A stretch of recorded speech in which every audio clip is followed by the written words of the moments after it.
I need support staff to clear the room. Stand up and walk, now. Hello, and welcome to The Watch. My name is Chris Ryan. I'm an editor at TheRinger.com, and joining me in the studio, furiously finishing his TripAdvisor for Area X, it's Andy Greenwald! Listen, man. Woo! Annihilation! Happy to be here with you. I feel like the people should know you're recharged. I feel balanced. Chris spent the weekend up in Pizzolatto country. Yeah, I was up in Ojai. Yeah. Like, I don't know where you traveled to where your DNA was refracted to the point where you are now basically part eucalyptus plant. My eyes are shimmering. Andy, the illusions that we are making are to Annihilation, which is what we will be spending the first half of this podcast discussing. Obviously, we talked about the book for Double Down Book Club. We have Jeff VanderMeer on the pod, so you can go back. We can send out links to those older podcasts if you want to hear this sort of three-dimensional version of this this story. Before we get too far into this, I want to talk to you about a couple of Ringer wider Ringer projects that we've got going on. The Ringer expanded universe. Yeah, let's talk about the Recapables, man. Okay. Amanda Dobbins, one of the best out. A queen. Hosting the Recapables for Atlanta. So the Recapables kind of playing off of the Rewatchables, kind of playing off of our need for, you want to have that conversation right after the episode ends. So the Ringer is putting up instant breakdowns of every episode of Atlanta Season 2. It's hosted by Amanda, and it features a rotating panel... And it features a rotating panel of obsessive Ringer staffers, and you can subscribe to the Recapables. The first episode is recapping the first season, so you can get caught up. And that's up now, and the instant recap analysis goes up this Thursday after the season premiere of Atlanta Season 2. Obviously, you and I will chat a little bit about that on Thursday day, just like kind of as a preview. And then that afternoon or evening, depending on where you live, you can get that episode of the Recapables for episode 1. It's a doozy. You'll love it. Also, since we're talking about Annihilation, I just wanted to tell you a little bit about some cool shit on our website. I love it. We've got an exit survey today about the movie Annihilation, where a lot of our staff weighed in with some takes, learned a lot about a lot of people. I think 50% of the box office was Ringer adjacent. We're about to test that theory. Sean Fennessy, our buddy, did an incredible pod with Alex Garland. You can listen to that on The Big Picture, which is on channel 33, or you can read a large chunk of it on TheRinger.com. Oh. Great written transcript of that. And also Adam Naiman wrote a wonderful review of the movie. And he was a little bit more skeptical. I think maybe you were too. Yeah. I'm just going to point at you. So let's get into Annihilation. In the second half of the pod, we're going to talk about Netflix's Everything Sucks, which we've watched a couple episodes of. Yes, but we are going to talk about this movie in some detail. I would say for those people who are about to hit fast forward or turn off the podcast, this isn't really a movie that is going to be... Your experience is not going to be super negatively affected, I think, if you listen to us talk about details, because none of it makes that much linear sense. It's really impressionistic. I guess but I get it if you want to move on. That if you were planning on reading the book now... Go ahead. Feel free. It's unrelated. Completely different experience, but we will probably mention some book stuff that if you were like, I want to be in a vacuum and read the book now... So let's get into it. My wife was like that, and then I just basically told her the plot of the book over pizza last night. Let's recapable a bit here. Okay, so Annihilation, the book, came out a couple years ago, as you said, by Jeff VanderMeer. Yeah. It's part of the Southern Reach trilogy. We got really into it. We did it as the book club. It is a terrific read. I read it on one airplane flight when I was sick of all the movies Delta was offering during 2016.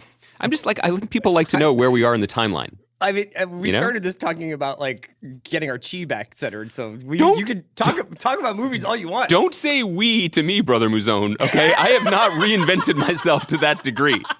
I live in a house of sick children. Okay, like this is so far from my experience of this weekend. I mean, maybe. Yeah. You live in a land of wolves. I live in a land of sick children.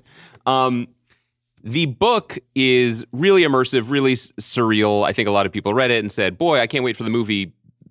Backed with, there's no way you can make this into a movie. Alex Garland, who did Ex Machina, who wrote books like The Beach and wrote the screenplay for 28 Days Later, and Never Let Me Go. And Never Let Me Go, an inspired choice to adapt this, and delivered what has to be a legendary flex by making a movie in which he admits he read a galley copy of the book once and then wrote a screenplay based on his vague impressions and memories you of can't it. adapt this, and he said, hold my beer. Yeah. I don't actually know if that's how you use the hold my beer thing, but let's just go with it. It is wildly different, which, let's say from jump, I find admirable and interesting.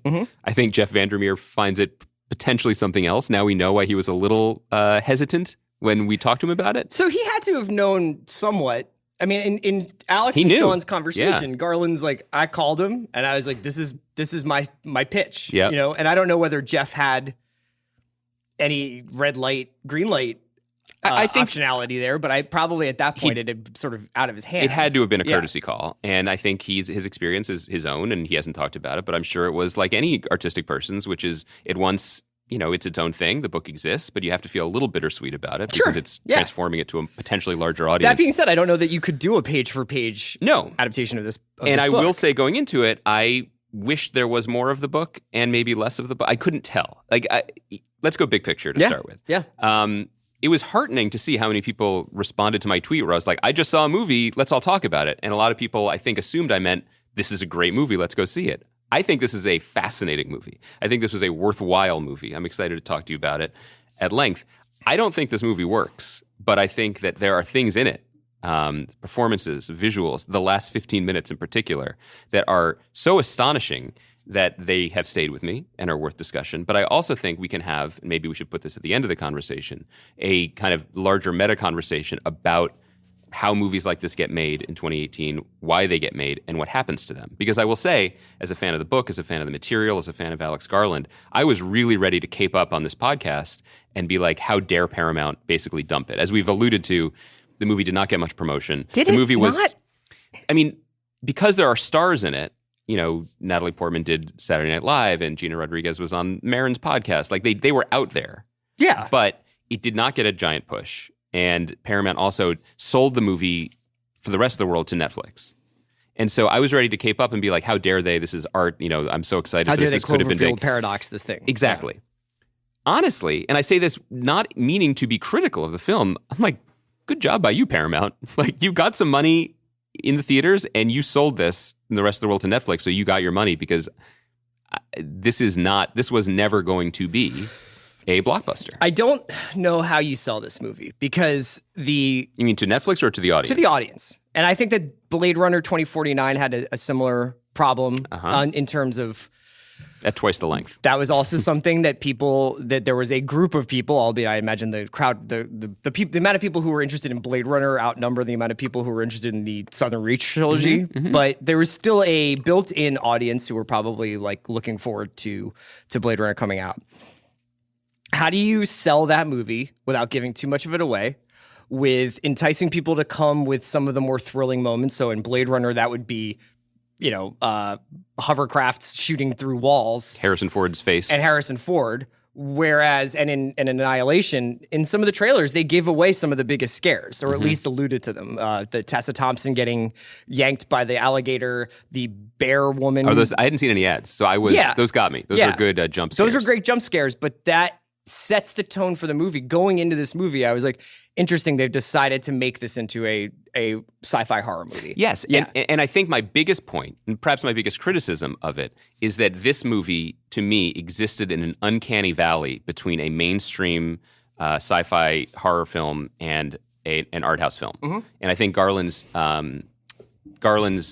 tastes run more towards the art film. And so, but I cannot tell, because he did this adaptation, what interested him most and what was mandated and what wasn't, because it veers pretty wildly. You know, I think the exposition, the buildup is pretty clunky, and all of the backstory that he added with Oscar Isaac's character, Natalie Portman's character, and her cheating on him, those were the beats that rang the falsest to me. But again, I cannot tell if that was a studio being like, we need some origin, we need to know her emotional whatever, or, and maybe you know this from interviews, or this is something that Garland himself is less interested in because his work generally is about people who have either intentionally distanced themselves or have, for whatever reason, are emotionally cut off from the world. Like, that is his work. Yeah, and I think also in a couple of his works, for instance, I guess all of his works, and to some extent, they put people in extreme situations and they have an ostensible mission, but that mission is corrupted by human nature, right? So in Sunshine... Or human break, right. Yeah, in Sunshine, they're supposed to restart the sun with a nuclear weapon. Mm-hmm.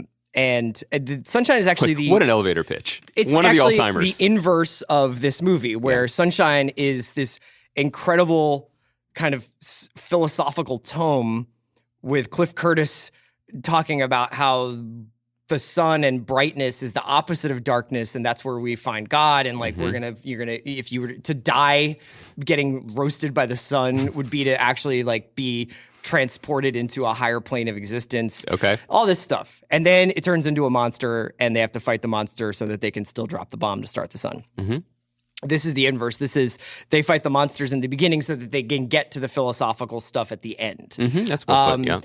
But in each of his movies, I think for 28 Days Later, when you get to the Christopher Eccleston character at the end, when you get to the Brendan Gleeson character, and they're kind of all the things that you would hope that we could transcend if we were in an extreme situation actually come up. And in this movie as well, I think that he puts together this group, and then he has this group fall apart and have these people. I mean, as the Cass character says, we're all damaged goods, which I think is a little on the nose, but sure was. Yeah, so I guess I can't not talk about this in relationship to the book, because I think that in the same way, and you know, in some ways we're unique, or the people who've read the book are unique, but this is an increasingly common occurrence in movie going and in television watching, where you are watching something that is executing a vision of source material. And that's not that significantly different than the way entire movie history has been with people making Westerns off of, you know, Louis L'Amour books. But this is something that you have a relationship to the same way somebody might have a relationship to a certain Batman storyline or a certain Avengers storyline. And I couldn't just watch the movie. Now, I actually really liked it. I actually thought it was this interesting artist's embellishment of some ideas that VanderMeer had with their own ideas. And I thought that the actual physical, visual representation of Area X, what Garland calls the shimmer. Which he calls for, look, why that was...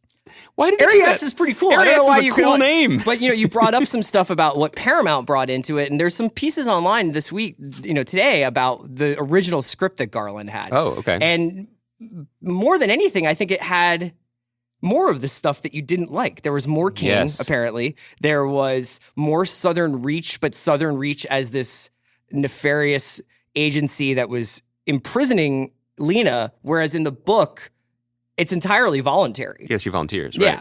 Yeah.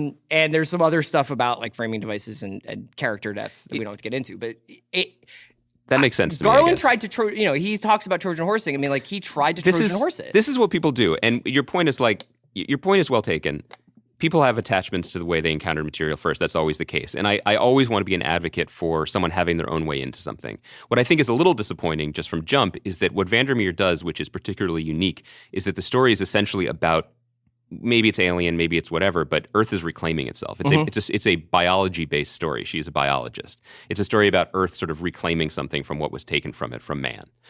Garland is not as interested in that. He's interested in the way we hurt ourselves and the sort of deterioration that's built into ourselves and how that plays out emotionally. That's valid too, but it does feel grafted onto this other subject matter so I mourn a little bit the loss of that other story. I'm not sure how he would have done it. The other things that I mourn are the psychologist character, Jennifer Jason Leigh. There's some stuff from the book that's cool, that I think works better, that she hypnotizes them. She's running. She has her own agenda. In the book. I mean, there is some sort of creature lurking in the swamp, but she is the person who's manipulating the main characters and seems to know a lot more about what's going on in Area X than they do. Yes, and I don't know what choices she was making in this performance because they were very strange to me. I think that she made a choice and played it throughout, but it made the character extremely opaque in a way that I couldn't really follow. Like there were just... Considering how clunky the exposition was to get these characters together. It seems like she has a secret and that she has a ulterior motive. Right. And then in the book there is one that we won't spoil. And they seem to erase that motive about 3/4 of the way into the movie. Yeah, exactly. Then where they're just like, she's like, I got to get to the lighthouse. I really enjoyed in the exit survey that someone, I don't remember which Ringer staff member, was just like, I love a movie where someone says the name of the movie. Right. And the fact that she's like, hey, but the use of the word annihilation in the book is actually really cool. Yeah. You know, okay, well, that's enough mourning of the book. There's that. And then there's also the main sort of mystery of the book is this creature that is crawling down a staircase writing religious poetry in phosphorescent mold on a wall. And that is just not in the movie. No.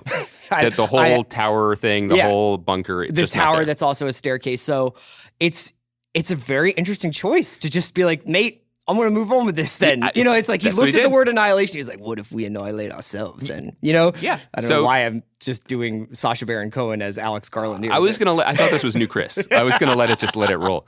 Okay, so all that being said, there are some really worthwhile things about it. Mm-hmm. Again, it's a little bit of half-stepping. Like, I loved the all-female expeditionary force and what that represented visually and what that could represent thematically. I think that was punted a little bit. Yeah, It also was. Gina Rodriguez on her Ellen Ripley shit was just outstanding. That was a surprise. Yeah. But she was great. Yeah. If you listen to her on Marin, she does a lot of Krav Maga. Does she? Is that how you say it? Krav Maga, I yeah. think. It sounds like I'm imitating the parrot from I, Tonya when I say that. I thought that the bear scene Yeah, that's great. was just astonishing. Gina Rodriguez's interrogation scene and paired with the bear who has Shepard's voice inside Dude, of that was it wild. was one of the most uniquely terrifying things I've seen in a very long time. Can I sidebar for a second here? One thing listeners know, and you know, Chris, of course, because you're you, is that you, as a friend, often caution me away from scary things. Yes. I was 100% fine with every single thing in this movie. Good. Would you have cautioned me away from it, knowing that I am a retiring No, type? I don't, because I think it's too deeply, like, it's too ponderous of a movie. If there are things that you can do with horror movies that make the tension around that scene just unrelenting and unbearable. And I think that there's enough, ponderous shots of Natalie Portman's back and water moving in a glass that you can, like, get your breath, Yeah, the water moving. Some of the shots are it's beautifully directed. Yeah. I also really want to give a shout out to Tessa Thompson, who's becoming one of my favorite performers. She's very good in this, yeah. She's very different in everything. Yeah. The last thing I saw her in was a little film called Thor Ragnarok, which I know you love as a movie, and you love when I say the whole title. Yeah. And she is not this in that movie. I love that she can just dial it up or down, and was just incredibly retiring and cerebral in this movie. And then she turns into a plant, which is nice. Yeah. She has a happy ending. What do you think this movie's about? Do you think it's literally about Jennifer Jason Leigh's speech in the cave? No, I mean, I think that there is. I think it's clumsy, but I think there was an attempt to make this about something. The book is very impressionistic, and there are two more books that are not as successful as the first book, and trying to advance an idea that sort of gives us threads, but nothing really to knit it together.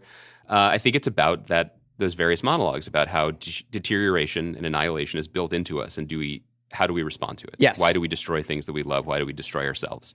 I think that was sort of clumsily handled, but the sheer what the fuck beauty of the end of the film is so moving and unsettling and inspiring. And that was my main thought. Like, I think that there used to be a time when there were two versions of this movie. There was the big budget movie, and then maybe there was the Picnic at Hanging Rock indie that I think he kind of wanted to make. And he went up the middle. He made a $40 million sci-fi horror philosophy movie. Yes, and I don't think it works because I don't think that could ever work. But I think that the fact that he Trojan horsed that ending just visually, choreographically, just psychologically into this movie was really impressive and really profound. And I think that scene, and I have to give a shout out to our old Grantland colleague, Emily Yoshida, who wrote a piece on Vulture that basically suggested that there was a connection here to mental illness and depression and the ways that we hurt ourselves when we are not aware of hurting ourselves. And that is what that dance with the rainbow double signifies in a way. Like, it's not, and just being able to convey all that wordlessly, that this is something that is her, that isn't her, that is hurting her, but is not malicious, was beautiful and transcendent, and provided a moment that is really wonderful in a movie theater, as opposed to on your couch where you look around and you're like, wait, oh no, everyone's seeing this too. Sure. I am hallucinating too. I am shimmering right now because this is so elevated and bizarre. There's stuff in there that is not anywhere nearly as beautifully rendered or thought-provoking as the Twin Peaks episode 8. Yes, but there's stuff there were moments in that movie where I felt like I was being transported away from the sort of mainstream pop culture industrial complex experience of watching something and floating off into an artist's vision. And more than anything else, that is why we root for this movie. That is why I ask people to go see it and why we want to talk about it, because there are gradations of disappointment in a movie, and look what he went for. Look what he got into the movie theaters. And I think, and this will tie into our conversation weirdly in the second half of the show as well, but it's hard to make stuff, man. Yeah. And it's hard to make exceptional stuff or exceptionally weird stuff. I think ultimately the movie's about what Natalie Portman's Lena character talks about in the classroom at the beginning, and about this sort of binary of life and death and creation and destruction happening hand in hand. And that the world is essentially experiencing a Big Bang moment with Southern Reach and with Area X, with Area X and the Shimmer. And that is this,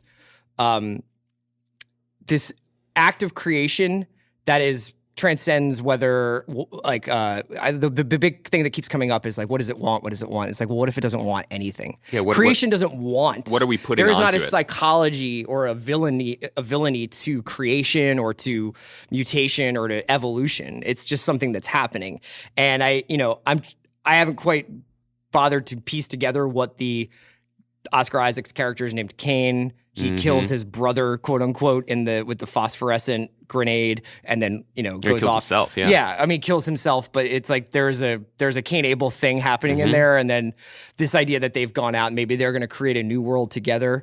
The actual original ending of this movie in the script is pretty interesting because it essentially is. They are hugging or whatever, like they've come together, and it ends with you see through a window that a ton of meteors, like the one that started Area X, are coming towards Earth. Oh, damn. So don't think that there was ever a plan for a sequel. Obviously, Garland didn't intend to do Authority, the second book in the sequel in the series anyway. That's fine. It sounds like it'll be probably 10 years before they can even think about doing this again. There is an opportunity, though, down the line. Maybe when we're on episode 10,000 of The Watch, they'll be making the new version of Annihilation. There is the 10, 12-episode maxi event series version of this trilogy, which I don't know is worthwhile. I mean, I think they took a swing and the books exist, but there is something that I do miss, because the thing that grew me about the book, and I know we said we wouldn't talk about this anymore, but maybe this will get a few people to pick it up, and then we can, they can have their own conversations about which they preferred, because they are so distinct. Was the book was inspired by VanderMeer walking around where he lives in Florida and just noticing things, tidal pools and algae and stuff that literally I can't even say because I don't pay attention to the natural world. Yeah. And the idea of people looking at this and it looking back at us and having something to say or teach us is both beautiful and interesting, but it's also unsettling. And I missed that kind of unsettling nature of it. I was sort of hoping to be disquieted in that way. But that said, look, I'm happy to live in a world where Alex Garland got this money, where he got Natalie Portman and Tessa Thompson to sign up to do this. We also just keep getting good movies, man. Yeah, look, there are enough movies now that I'm happy we can have this conversation, not only because I get to go see them, but because we can have a long conversation about a movie that I'm not even sure if I liked. That doesn't matter. Yes. Yeah.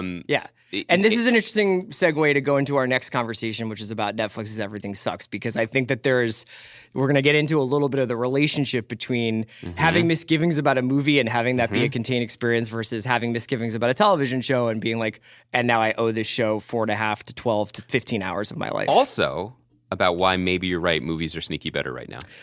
We'll be back after a quick word from our sponsors.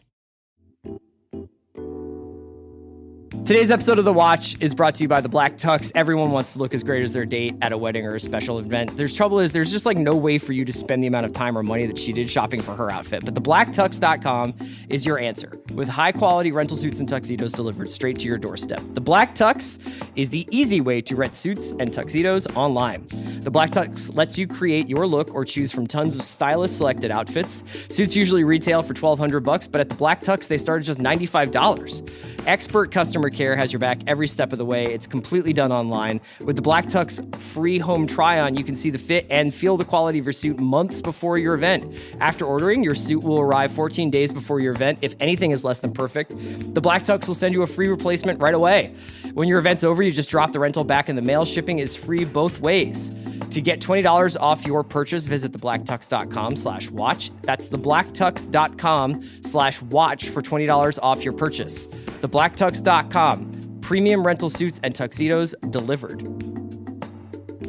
Today's episode of The Watch was brought to you by Movement. You guys have heard us talk about Movement. The company has grown like crazy, and now with almost 2 million watches sold in 160 countries, they continue to revolutionize fashion on the belief that style shouldn't break the bank. I don't know if you have checked out the site lately, but they have doubled the number of watch styles, and they are expanding. I purchased one of these watches for my mother-in-law. Did you? And she adores it. And this is the thing that I love about Movement is that I can get you a watch. Yeah. I can get my mother-in-law a watch. We both gave watches to our wives, I think. I mean, that's the thing is it's a great place to pick up a gift. It's a great place to get a gift for yourself. They go over very well as gifts. I can personally attest to that. I'm also super into the revolver collection that they have there right now. At a department store, you're looking at $400 to $500 for a watch, but Movement watches start at just $95. Because Movement figured out a way that if you just sell online, you can cut out the middleman and the retail markup, providing you with the best possible price, while still offering classic design, quality construction, and styled minimalism. Get 15% off today with free shipping and free returns by going to movement.com/watch. That's MVMT.com/watch. See why Movement keeps growing and check out their expanding collection. Check out the revolvers. It's the watch of the watch. Go to movement.com, MVMT.com/watch. Join the movement.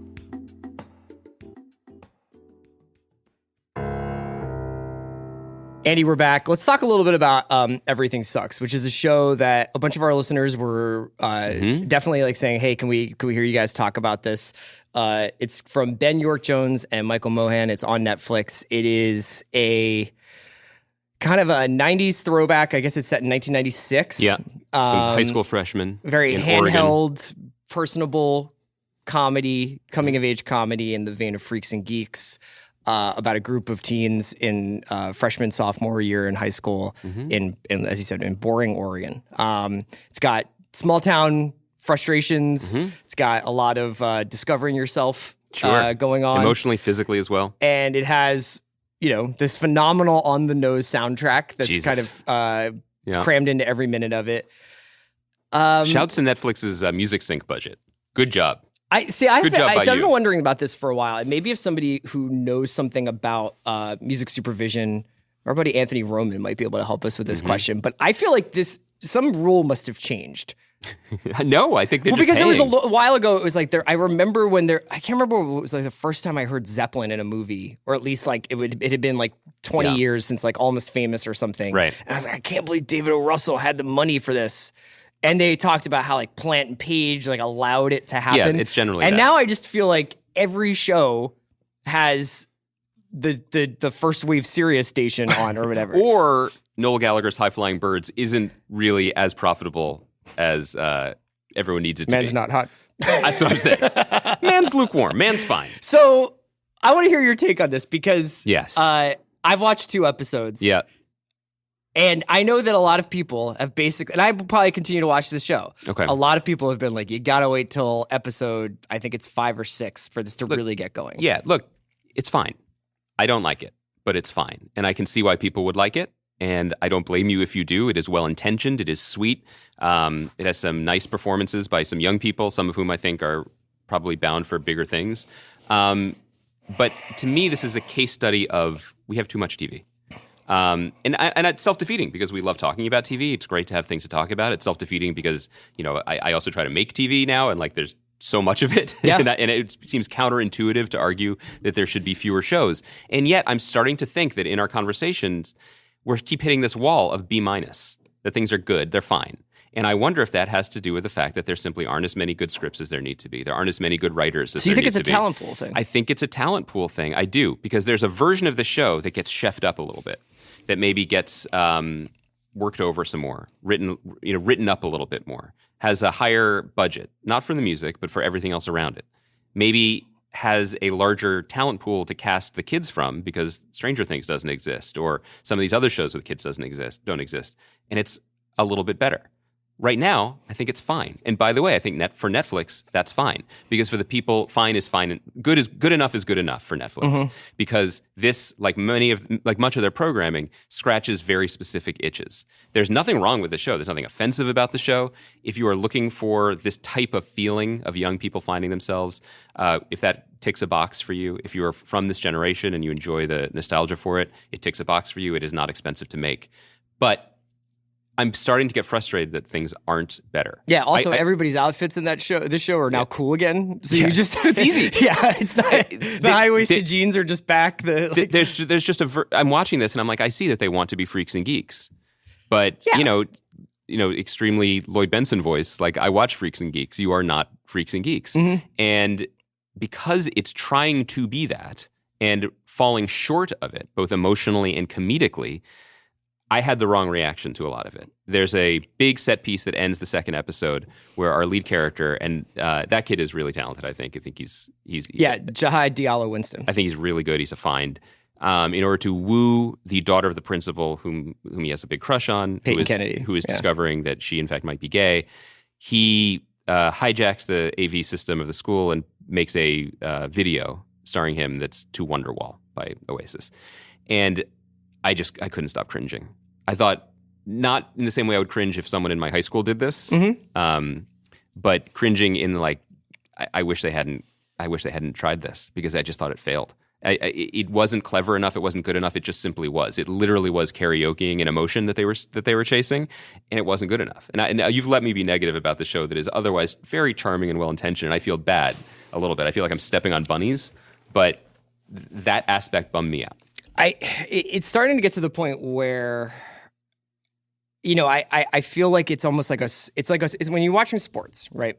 And if you watch basketball, if you watch college basketball every single night versus if you only watch March Madness. Yes. Do you know what I mean? And if you watch 50 Premier League games and you see 10 or 20 1-1 draws, and then you watch Manchester City win it on the final day of the season, and you're just like, is this what soccer is? Holy shit. Like that's how people react to it. And I think that we're having a little bit of that kind of reaction.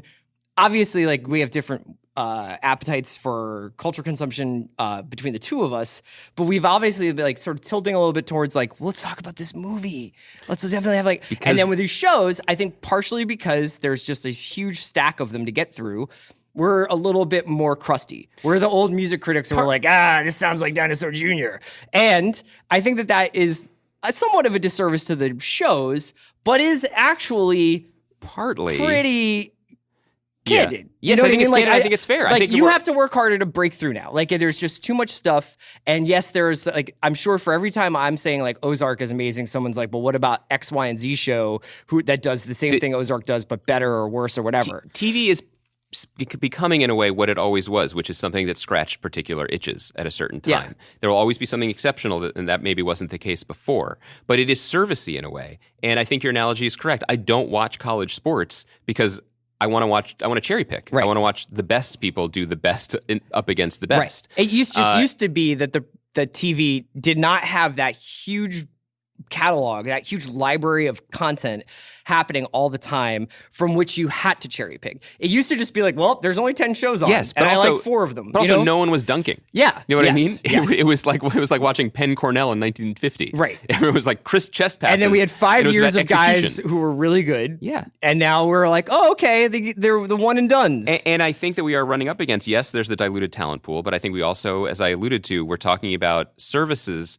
that are trying to build content libraries and trying to specifically, with a tech mentality, that sounds pejorative, I don't mean it, but with a tech mentality, program to need as opposed to programming to be exceptional, and ticking certain boxes, algorithmic boxes that we don't even know about, and so it's fine. So but I feel like a lot of the shows we've been talking about this year, and people. And it's fine. People love to say, like, I don't like anything anymore, or maybe I never did like anything. But I am noticing that the majority, we were excited to get back into talking about a lot of shows this year, and we've been covering a lot, but I think they've generally been B2B minuses. I think Dark was an exception so far this year. And I think that's really reflective of the quality level of the shows. I think a lot of them have been fine. And, pivoting forward, we're going to talk about a show that premieres tonight on Thursday that you're really into, McMafia on AMC. And I enjoyed it because it goes towards a lot of my interests as well, but I still felt a little bit of the same thing. Like, this could have been better. Yeah, well, that's a great question, is that when you have this kind of volume, like here's an example, and I think you actually would say the same thing about Terriers. Maybe not. Maybe you're a little bit too in the bag for Terriers. Super in the bag. Which I love Terriers. I would say the same thing about Justified. There were half of the season of Justified were not throwaway episodes. They had great moments. They had great lines. They had great scenes. But they were almost self-consciously like, here's a one-off because we're going to do like sort of 5 overarching episodes that really are about, like, say, the Margot Martindale character, or we're going to do a Boyd episode that it's Boyd and Raylan. Then there would be like Raylan has to do a case today. And whatever that was 6 years ago, 7 years ago, in season 3 or season 4 of Justified, you just kind of be like, cool. I mean, like, I like hanging out here. I do not have as much competition for my eyeballs. I think that's a correct point, but I would push back a little bit just to say that what the shows you're mentioning, Justified and Terriers, and it's something that FX has always understood pretty well. That's actually old-fashioned TV in the sense that even when they are treading water, or even when they are doing a mission episode or just connecting the dots, they do so with an eye towards entertaining you in a world that you like to be in. Yes. And that, for a while, got a little muddled and it's not a sin, but it wasn't the point. I think TV, as the high-mindedness of the Prestige era trickled down, middle episodes became more about educating the audience on the world, or 3 episodes guest actor runs, like that. That's kind of stuff that doesn't feel like it really happens as much anymore. No, and I think that I think that it's okay to admit that you're making a TV show. It doesn't have to become something even more profound I think or because build up. we ask such high concepts, we ask for such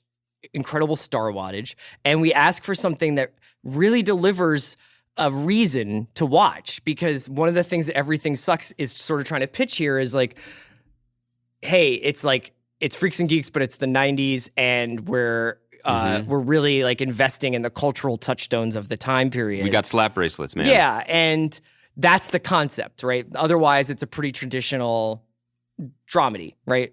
Yes, and to follow, I'm curious if you think this. Like I smiled at the appropriate places because we all knew people like this, no matter the era. The drama kids I particularly enjoyed, and certainly the music cues I enjoyed. Although I have to say, What's the Story? Morning Glory came out in 1995, and that was a very profound Tuesday release day for me in college, because the same day that Superchunk's Here's Where the Strings Come In, he and gets Red Hot and Bothered came out. The Columbia House, and he's in boring Oregon, he's not in college. It's like it's getting out there. Just gotta say, the same way I'm like... This is kind of getting back to the Lady Bird conversation about how long Crash would have been in rotation, so I understand that, though. Fair. But I'm curious if there was anything in the show thus far that suggested what many people who have defended the show have suggested to us, which is that there's something deeper and more unique or idiosyncratic about these people and their emotional relationship. But are you than willing to spend... These episodes are pretty short, and I think that I love that. They're counting on you being able to get through 3 or 4 of them to get to the money part. But do you see any of those trails? Not yet. That's the thing. Not yet, but I take people's word for it. And like the thing with Netflix is, here's the thing with McMafia. I watched McMafia when it was on in England, so I've already seen the season. It was a joy to watch McMafia once a week. I looked forward to watching McMafia once a week. I didn't need to watch 3 episodes of McMafia at once. That would be overkill. But dropping in on these people and their money and their drugs was very exciting to do once a week. I think Netflix is counting on me saying I have 3 hours to watch Everything Sucks. Yep. And that is a different proposition that you're making with the audience. So I'd be curious to know what our listeners thought. Actually, it's just a great opportunity for mention that we have a Facebook page. Oh, now, great call. We do have a Facebook page where you can go and you can talk about TV, you can talk about The Watch, meet other people. Talk about your skincare regimen. You can talk about my skincare regimen. I don't know about you. I don't have one yet. If you want, I can introduce you to a guy. But we've created a new place for you guys to come together, hang out, discuss the pod, and get to know fans of the show. Search The Watch on Facebook and go to groups, and you'll find us there. So it's also, you can find it through the Ringers Facebook page too, right? I think that you're saying out on Everything Sucks. I'm out. Regretfully, almost. Yeah, I'm saying I'm 1 foot in, 1 foot out. The other thing to remember, and maybe we should have brought this up the last time we had an entire long conversation about the state of Netflix. Anecdotally, obviously they don't provide information, but anecdotally, one of their most successful shows of all time, if not their most successful show to date, is 13 Reasons Why. That's not a show we've discussed. Yeah, Narcos is top 5 for sure. Netflix is realizing that the people who have the interest, the passion, and the time to deep binge, really go for it, are teenagers, who are growing up not checking for Thursday nights on NBC, but just assuming Netflix is its own ecosystem. So the programming is starting to reflect that, and that's a very smart business move. It might be a smart creative move too if we get feedback from the teens, who I'm sure want to hear about the skincare habits of 40-something-year-old podcast hosts, but who are just like, this show ticks boxes for me. I enjoy this. I don't know about Freaks and Geeks. I know about this. Yeah. But some of their moves are are pointed away from us, despite the whatever generational overlaps exist. Yes. But, this, more than anything, this whole conversation in this podcast has reinforced something that you brought up the other week, that movies might be more exciting right now because it is a chance to once again see the biggest home run swing, the best funded creatively and financially take on something. Now, in the case of Annihilation, I think it didn't work, but boy, was that an interesting swing. Yes, and also the trade between time and payoff is more logical. Mm-hmm. It's even if Annihilation had been 2.5 hours, it would have been that would have been it. Mm-hmm. You wouldn't have been like, well, I have to wait for episode 9 for this to really round third and get into like what it's really about. I guess that's 9 hours, dog. That's a long time. No, I know, and again, I hope people will check out McMafia tonight, Monday on AMC.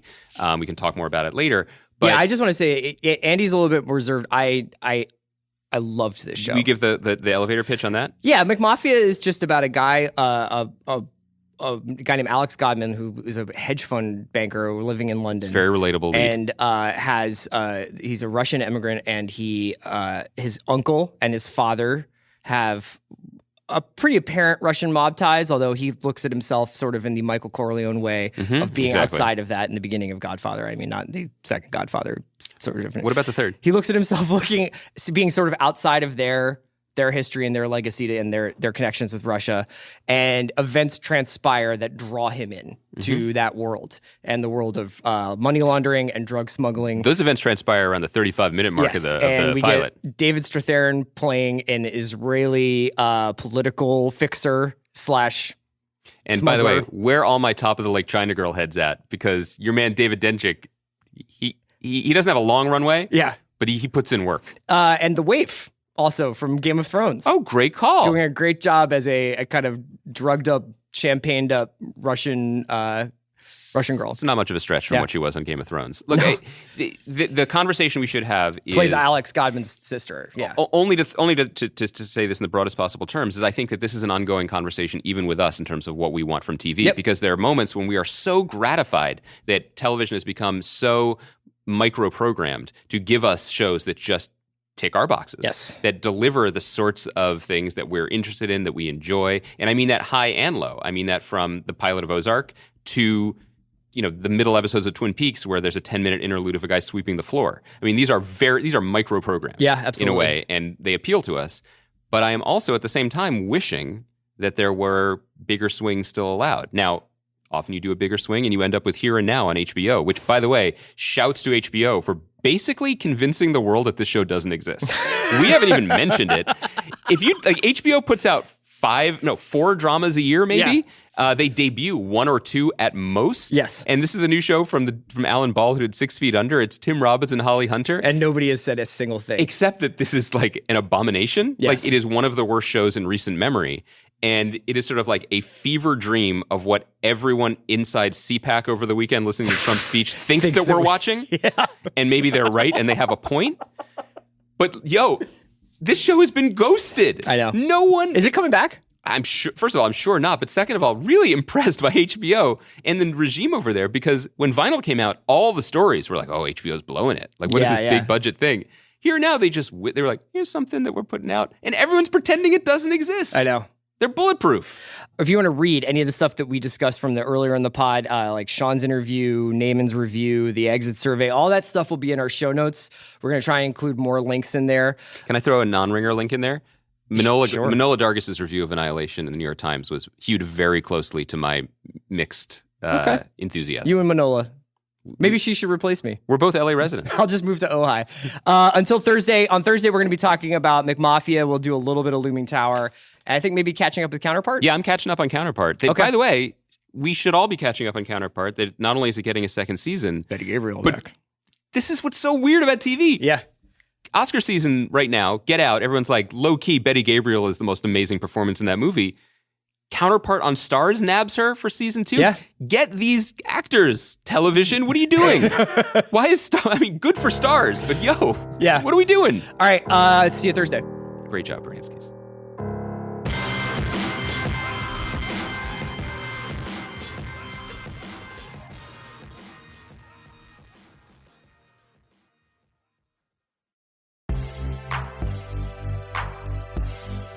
Hey guys, this is Sean Fennessy, the editor-in-chief of The Ringer, and I want to tell you about a podcast I host called The Big Picture. Each week, I welcome a different filmmaker to talk about their latest movie and how it was made. I've talked to the directors of some of my favorite movies, including Jordan Peele, Greta Gerwig, Rian Johnson, Barry Jenkins, and dozens more.